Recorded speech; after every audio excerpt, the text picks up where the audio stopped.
Superpose by Yuan Hao. This story has two voices.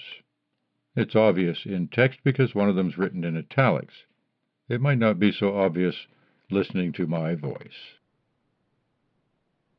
Day 3. I first saw you 2 days ago.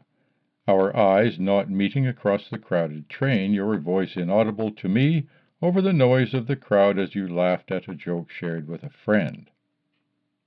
You. And I think you're fascinating, and I think you're interesting because you're a splash of color in this crowd of gray on gray, with their eyes glued to their smartphone screens, their ears plugged into their music players, disconnecting complex people from the real and plugging them into the imaginary, rendering them intangible in all the myriad ways that exist in the here and now. But not you, because even after your friend got off, you remained here, looking upwards and outwards of the train cabin at the morning sky, at the molten firmament being pounded on the blacksmith's anvil into the promise of a new day with a smile on your face. And the train dips below the ground and into the mouth of the tunnel. Watching. I want to talk to you. I want to reach out to you. I want to make contact and connect with you, just as a human to another human. Me. But I won't. I can't. Aren't. Because there are rules. You. The train is crowded. The train is always crowded. And when the crowd gets thick, a set of unspoken rules comes into play. Don't meet anyone's gaze. Don't look at what they're doing. Stare off into space. Draw your sphere of exclusion around you and never, not once, acknowledge the awkward closeness of those squeezed next to you. And in a stroke, we render ourselves into featureless inert particles, ideal classical data points that form a neat trend line in some civil servant's office whose job it is to optimize traffic flow. Consider a spherical cow. That's an old joke, a joke so ancient that it is essentially truth.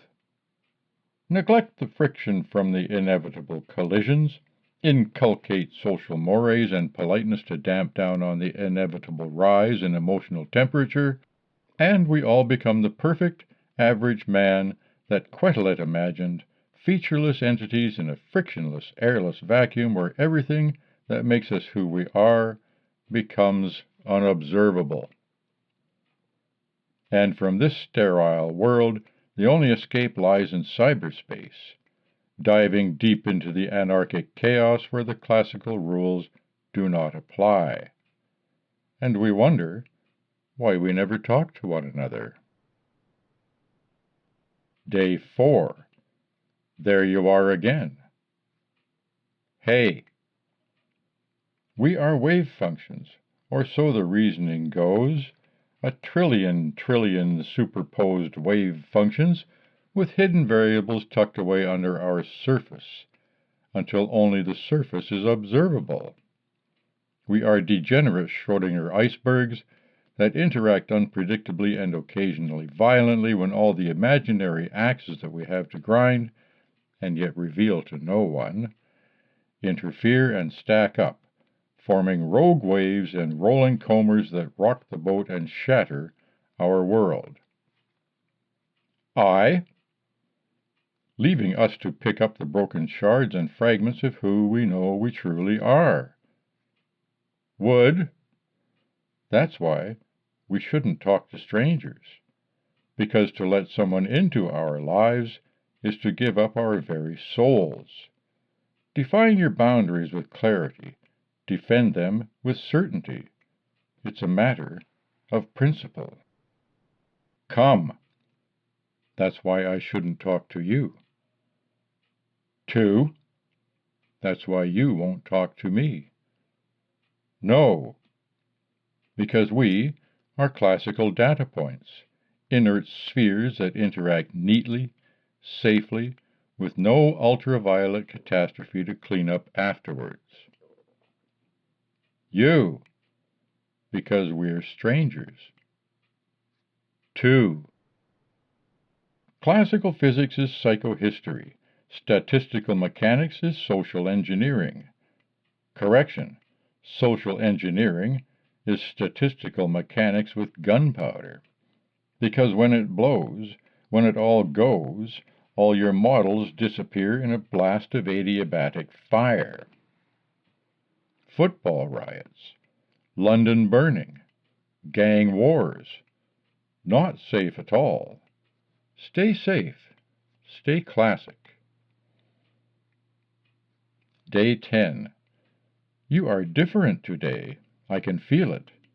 Feel it in a way that transcends conscious knowledge. You are.